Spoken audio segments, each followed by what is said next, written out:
En este marco, España también suma restricciones, no solo para los argentinos, sino también para aquellos que viven en la Comunidad Europea. La Unión Europea sacó a la Argentina de la lista de países de los que pueden viajar sin restricciones. La Unión Europea ha dejado a la Argentina, Australia y Canadá afuera de la lista de países desde los que se puede viajar a las naciones del bloque sin restricciones debido a su situación epidemiológica. Esto es por la nueva ola de COVID-19.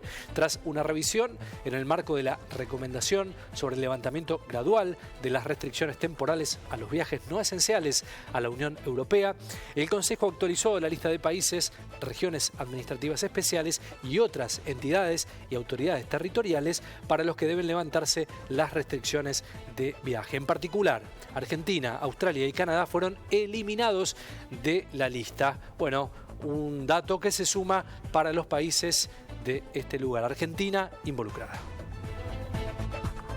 Nos vamos directamente a España. Vamos a hablar con una periodista que es especialista en salud desde el lugar, con Nieves Sebastián. Hola Nieves, ¿cómo estás?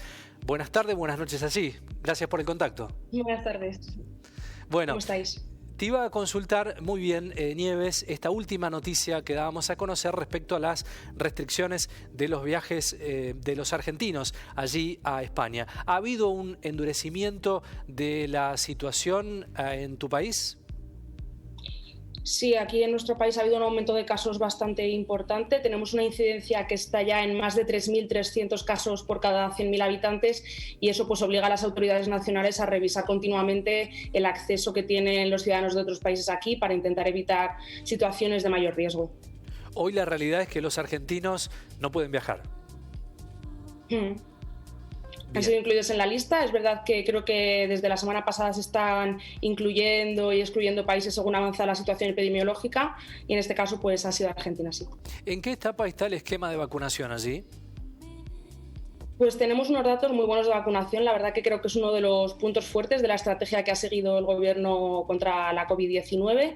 En España, más del 80% de las personas están vacunadas con la pauta completa de vacunación. Este porcentaje asciende al 90,5% en los mayores de 12 años y también tienen un porcentaje de vacunación muy alto los menores entre 5 y 11 años, porque es verdad que aunque empezó hace un mes la campaña de vacunación en esta población, ya están en más del 40%. O sea que yo creo que es una de las cosas que sí que está avanzando muy bien, la población está involucrada y se está trabajando correctamente. ¿Qué vacuna se está aplicando allí, Nieves? Aquí ahora mismo se están utilizando Pfizer y Moderna. Se empezó utilizando también AstraZeneca, ahora se está optando más por estas dos opciones. Bien, los colegios, las instituciones educativas tienen la posibilidad de, en Argentina se ha hablado mucho de este plan de vacunación cuando estamos en receso escolar, cuando comiencen las clases próximamente febrero, marzo, dependen los distritos, de vacunar en el mismo lugar, en las instituciones educativas. ¿Esto allí en España sucede o acceden directamente a los centros de vacunación?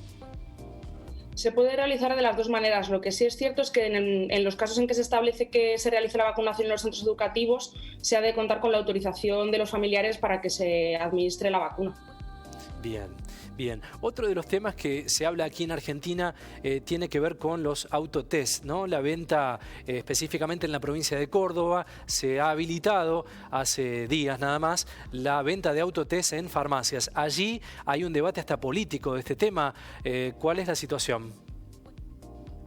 Pues los test de autodiagnóstico han sido claves en esta sexta ola de coronavirus. Es verdad que desde que llegó la Omicron, con unos síntomas que son muy ambiguos, que pueden ser muy similares a los de un resfriado común, siempre surge la duda en estas épocas, sobre todo invernales, con este frío, de saber si es un virus común o si es COVID, porque claro, si es COVID hay que establecer un protocolo de aislamiento para evitar que siga aumentando la curva de contagios. Entonces, desde hace ya unos meses en España está habilitada la venta de test de autodiagnóstico en las farmacias. Es verdad que la decisión que se adoptó la semana pasada fue limitar su precio máximo de venta hasta 2,94 euros. Antes no estaba esta limitación, dependía un poco de la oficina de farmacia, dependiendo del test que hubiesen adquirido.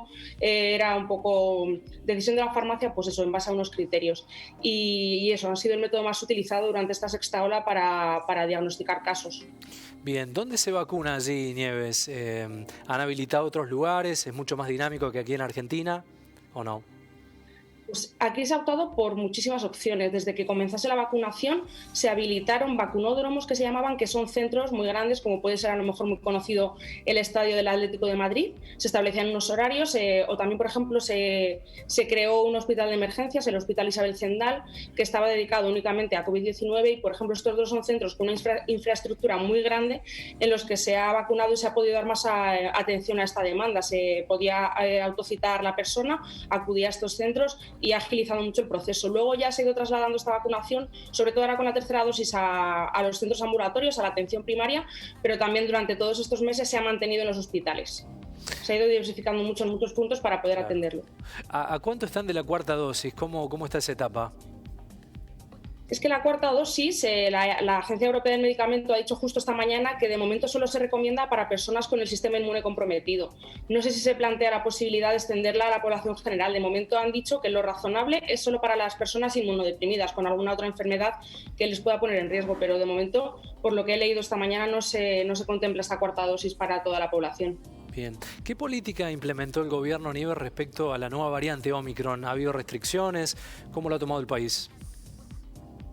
Pues no ha sido una situación a nivel de país, ha sido más a nivel de comunidades autónomas. España está dividida en diferentes áreas con gobiernos diferenciados y estos han adoptado cada uno sus políticas. Por ejemplo, en Cataluña, en las últimas semanas han adoptado una política de restricciones basada en confinamientos nocturnos de 1 a 6 de la madrugada en aquellas localidades con alta incidencia. Esto también ha sucedido en Galicia, lo del confinamiento nocturno. En Cataluña, además, han optado por reducir el aforo en gimnasios, en centros de restauración, en otros lugares de ocio, pero, por ejemplo, aquí donde yo vivo en Madrid no hay restricciones. No tienes que enseñar el pasaporte COVID para acceder a los restaurantes, no hay limitaciones de aforo y no hay nada. Se opta un poco porque el ciudadano maneje la situación.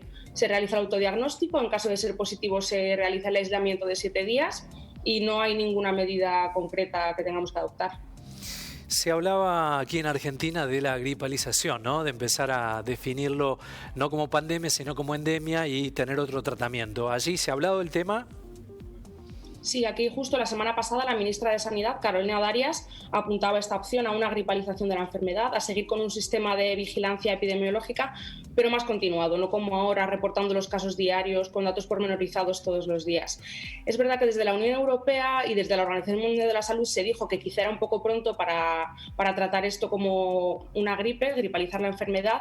No es momento, dicen, de tratarlo como una situación endémica y es verdad que también esta mañana la ministra de Sanidad ha dicho que va a defender delante de la Unión Europea que sí que puede ser un momento, pero ella también especifica que cuando termine esta sexta ola, que no es en este momento con la explosión de casos que hoy, sino cuando esta curva baje, ya se pueda estabilizar la situación y volver a unos datos mucho más bajos, empezar a hablar de este sistema de vigilancia más gripalizado. ¿Cuál ha sido el impacto en hospitales, en clínicas, en el personal de salud? ¿Cómo están? Pues están muy desbordados, la verdad, aunque ahora no podemos decir que la situación esté como en la primera, segunda ola, donde prácticamente la mayoría de las camas estaban ocupadas por pacientes COVID. Sí que es verdad que ahora mismo hay un 15% de camas a nivel nacional ocupadas por pacientes COVID. Aunque pueda parecer un porcentaje que no es muy alto, hay que tener en cuenta que en muchas otras especialidades hay muchas urgencias y esto es un número muy amplio de camas solo dedicados a una patología. Además, se están empezando a estudiar los números de profesionales sanitarios que están teniendo que recibir atención psicológica y psiquiátrica derivado de este desbordamiento de la sanidad. ¿La situación económica de España ha recuperado el cuadro crítico que tenía con la primera etapa de la pandemia? Sí, es verdad que a nivel de ocupación y de empleo se han recuperado mucho los datos, lo que pasa es que también se está empezando a hablar de que puede que se hayan precarizado las condiciones. Como es verdad que se perdieron muchos puestos de trabajo, ahora se está estudiando a ver si son contratos temporales, qué tipo de contratos son, para ver si realmente esta recuperación es a niveles reales o si todavía quedan puntos en los que incidir para mejorarla. A partir de lo que me mencionabas, Nieves, y te lo iba a consultar porque aquí también ha habido un debate en Argentina y lo mencionaste también al pasar respecto al tema de los contactos estrechos. ¿Cuál es la metodología? Se estaba diciendo la Unión Industrial Argentina, aquí había manifestado hace horas nada más, que los empleados pueden ir a trabajar en la Argentina siendo contactos estrechos y sin síntomas y teniendo el calendario de vacunación completo. Allí, ¿cómo se toma para el mercado laboral esta situación? Aquí se toma de la misma manera. En los casos de contactos estrechos con una persona que ha dado positivo, en caso de ser asintomático y tener la pauta de vacunación completa, se insta a realizar vida normal, no hay ninguna restricción al respecto. Si no están vacunados, sí que se recomienda que se aíslen en el domicilio durante un periodo de 7 días para evitar los contagios, pero en caso de tener la pauta de vacunación completa no hay ningún tipo de restricciones. ¿Tienen una mirada más esperanzadora en este 2022 de acuerdo a lo que manifiesta la ciencia allí en tu país por el final famoso de esta pandemia? ¿Lo visualizan? ¿Se ve la luz o todavía nadie se anima a anticiparse? Es una situación un poco cambiante. Es verdad que en diciembre, cuando se empezó a comparar, bueno, se empezó a analizar la situación que había habido en otros países africanos con la variante Omicron, que se vio que había habido una subida muy pronunciada y de la misma manera bajó muy rápido esta incidencia, se esperaba que en España o en otros países actuase igual, pero se está viendo que de momento está siendo más lento de lo que se esperaba. Es verdad que los expertos están apuntando a que en España la semana que viene se podría alcanzar el pico de contagios, pero también es verdad que no acaban de decir una fecha concreta para cuándo podría acabar esta variante. Entonces yo creo que de momento, aunque se quería ofrecer una perspectiva esperanzadora, se está siendo cauteloso y prudente porque la explosión de casos que está habiendo en las últimas semanas tampoco anima a dar un fin a esta pandemia. Nieves, ¿cuál es la conducta social del pueblo allí de España respecto a utilizar barbijo, tapaboca, las restricciones, comportarse como tal?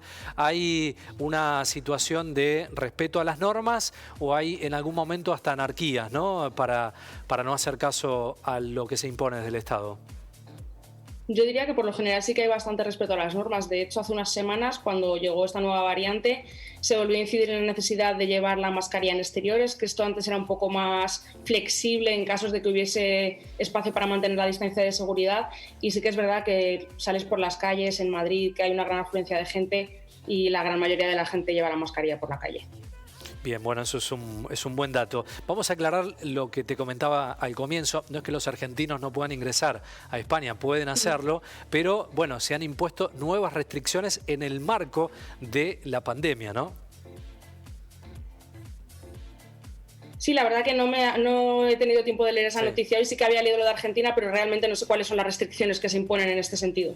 Bien, hay certificado de vacunación, certificado de diagnóstico con resultado negativo de prueba COVID-19, certificado de recuperación y también la validez del certificado con una fecha específica de finalización. Estos son algunos contextos en el marco de restricciones para viajar que hay que tener en cuenta en el momento de querer viajar a algunos países del mundo, en este caso en España. Nieves, ha sido muy amable, muchísimas gracias por el tiempo y por la comunicación. Muchas gracias a vosotros. Un saludo. Gracias.